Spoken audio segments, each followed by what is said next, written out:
Uh, a very good evening to respected board members. This is A. Bhagya I'm currently a student of BTech Computer Science and Engineering in GEC Raipur. I have finished my class 12th from Kendriya Vidyalaya Raipur.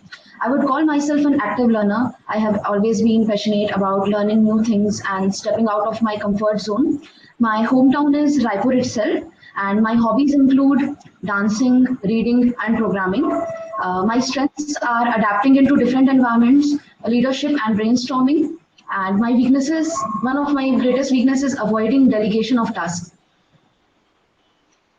All right. Please tell me the topic or genre you want me to ask on. Sir, AIML, emotional intelligence, books.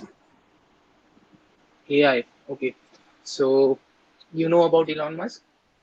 Yes, sir. He is also working on some sort of AI. Do you have any idea of that? If you could tell me. Uh, yes, I actually have read about it a few weeks back. Uh, Hmm. so actually, I If don't you could, have the particular idea on what he is working on. I mean, I don't remember it exactly. okay, do you know the Neuralink project he has? Yes, yes, sir. I How did is read it? about. How is it connected to AI? Uh, the thing with AI is that when we talk about AI, it's not just complete artificial intelligence of copying what human does, but it's actually the learning of what it's actually about the learning of what a computer can do as compared to a human. And about Neuralink, I would believe that it is connected to AI in a sense that we can absolutely create a complete setup of a human brain in a computer, but it is still a long way to go to that particular goal. All right. So, if we talk about artificial intelligence, it is certainly the future, and it has been. We are already working on integrating it on self-driven cars. So, on which level could you please tell me on what level recently we are on in integration of AI and self-driven cars? Uh, when we talk about self-driven cars, it is, I believe, an intermediate level. We are still not on the advanced. I mean, it is not exactly we can define what is the advanced level, but still, I believe we are on the intermediate level that we can drive automatic cars which can be driven without human force. But still, there are mistakes which can be made from the automatic cars, and just like a human, they are not completely perfect, but they're still flawless at what they are working on. There are still places where it can be better, and overall, I will say that we are still in an intermediate level. We can have more advanced models of AI in future. Okay.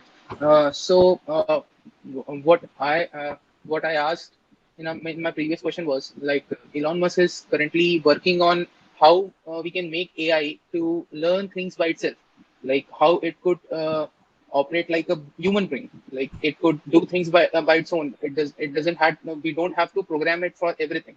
So that is what Elon Musk is currently working on. So there is a prominent debate going on recently that if AI generates, if we develop AI to a certain extent in on which AI could think of itself, like it has its own brain, then we would be on a there would be a danger on humanity itself, like we have seen in many movies, like in our Indian movie like in Robot and Matrix, etc. So, what are your thoughts on that? Is AI really that much dangerous for human society? No, I absolutely do not believe that AI would be a complete menace to the human society. Yes, there are points where AI can make mistakes, but I believe that it is not completely possible to have a human level of brain in an AI, because if that would have been possible, then humans would have already created their own biological systems, which is also a bigger question that we have yet to solve. And just like that, AI is something that mimics humans. It mimics a part of what human can do, but it cannot completely copy humans because even humans have their own limits. That is the thing.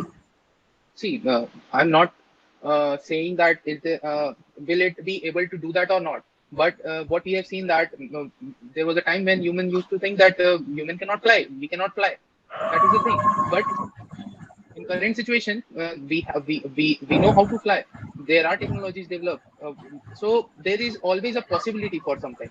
So if we take even a 1% possibility or chance that it could be dangerous to human society, then what are the possible solutions, or what are the uh, precautions we could take while developing AI for not to head towards that stage of humanity eradication? Okay, so the first thing is that it should not be given, or that we have to worry that AI will be a greater force than humans. And the precautions that we can take, it is that we cannot ever create a greater machine than the human brain itself. I mean, the AI is absolutely created from the human brain, of course. But when we talk about the limitations of AI also, then there are things when in programming they can make mistakes, just like humans. I mean, even the best of talented people in different fields, they can make mistakes. Then so can AI.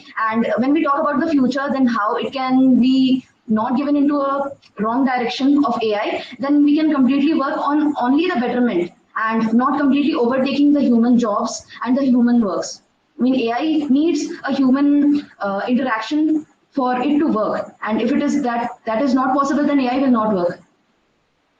All right. My last question to you is that how can you lift an elephant with one hand? Lifting an elephant with one hand, we can use a toy elephant, or we can use something like a big JCB or that kind of heavy machines.